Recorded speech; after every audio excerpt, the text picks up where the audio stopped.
प्रथमं शैलपुत्री च द्वितीयं ब्रह्मचारिणी तृतीयं चंद्रघंटेति कुष्मांडेति चतुर्थकम् पंचमं स्कंदमातेति षष्ठं कात्यायनीति च सप्तमं कालरात्रिति महागौरीति चाष्टमम् नवम सिद्धिदात्री च नवदुर्गा प्रकीर्तिता उक्तान्येतानि नामानि ब्रह्मणैव महात्मना।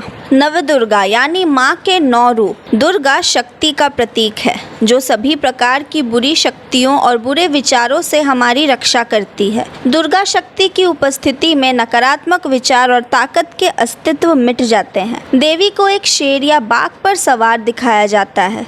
ये संकेत है साहस और वीरता का, जो दुर्गा शक्ति का मूल तत्व है। नवरात्रि में माता के 9 रूपों की पूजा की जाती है। चलिए माता रानी के 9 रूपों के बारे में जानते हैं। सबसे पहला है शैलपुत्री। पर्वतराज हिमालय के घर में पुत्री के रूप में जन्मी देवी को शैलपुत्री के नाम से जाना जाता है। धार्मिक मान्यताओं के अनुसार माता पार्वती ने शैलपुत्री के रूप में पर्वतराज हिमालय के घर जन्म लिया था। शैल का शाब्दिक अर्थ होता है पर्वत, इसलिए देवी का नाम शैलपुत्री रखा गया। दूसरा है ब्रह्मचारिणी। धार्मिक मान्यताओं के अनुसार भगवान शिव को पाने के लिए माता पार्वती ने कई वर्षों तक कठोर तपस्या की थी। इसीलिए कठोर तपस्या का आचरण करने वाली देवी को ब्रह्मचारिणी के नाम से पुकारा जाने लगा। माँ ब्रह्मचारिणी के नाम में ब्रह्म का अर्थ है तपस्या, इसलिए माँ दुर्गा के इस रूप को ब्रह्मचारिणी कहा जाता है। तीसरा है चंद्रघंटा। माता चंद्रघंटा के मस्तक पर अर्धचंद्र के आकार का तिलक विराजमान है। इस कारण देवी के इस रूप को चंद्रघंटा के नाम से जाना जाता है। चौथी है कुष्मांडा।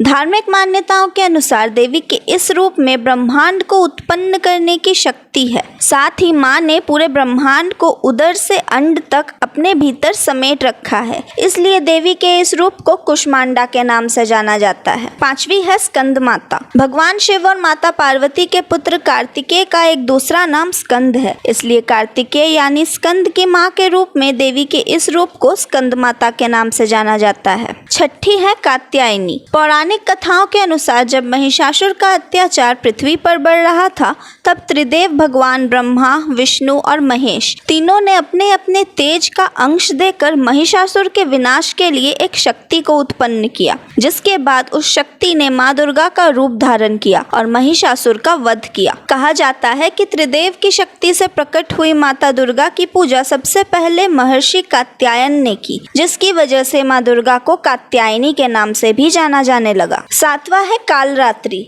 धार्मिक मान्यताओं के अनुसार माँ दुर्गा के इस रूप में हर तरह के संकट को खत्म कर देने की शक्ति है। वैसे तो माता का ये स्वरूप देखने में अत्यंत भयानक लगता है, लेकिन माँ कालरात्रि बहुत ही दयालु हैं। वे अपने भक्तों को हमेशा शुभ फल ही देती हैं। माता के इस रूप की उपासना करने से सभी संकटों का नाश होता है। आठवां है महागौरी। धार्मिक मान्यताओं के अनुसार माता पार्वती ने भगवान शिव को पाने के लिए इतना कठोर तप किया था कि वे काली पड़ गई थी। महादेव देवी के इस कठिन तपस्या से प्रसन्न हुए थे और उन्हें अपनी पत्नी के रूप में स्वीकार कर लिया था। कहा जाता है तब भोलेनाथ ने देवी के शरीर को गंगा जी के पवित्र जल से धोया, जिसकी वजह से माता के शरीर से विद्युत प्रभा के समान अत्यंत कांतिमान गौर उत्सर्जित हुआ, इसलिए माता के इस स्वरूप को महागौरी के नाम से जाना जाने लगा। नौवां है सिद्धिदात्री।